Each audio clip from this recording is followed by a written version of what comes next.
This is a combination of the Perfect Membrane and the Elephant Armor at a very thin mill build. And what we're showing here is it will take massive movement and not fail.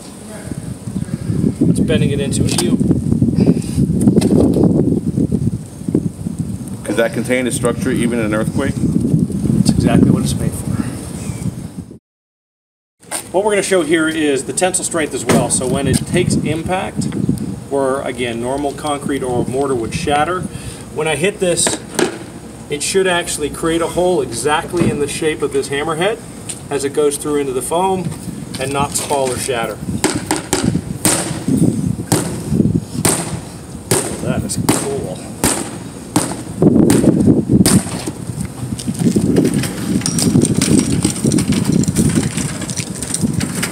You get microfracturing, what is what it's supposed to do, but you don't get failure. And that is still waterproof, even like that? Crazy. Oh, look, foam bounces. But the thing is, again, that even if it looks like that, it's still waterproof.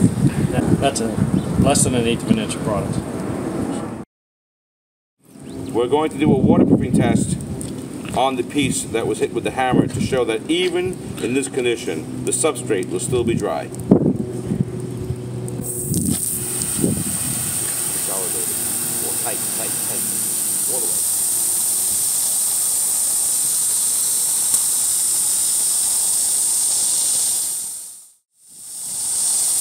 Okay. Now pick it up and turn it over. I got it. Totally dry. So Elephant Armor and Perfect Membrane mounted on a sponge and hit with a hammer is still waterproof. That is correct.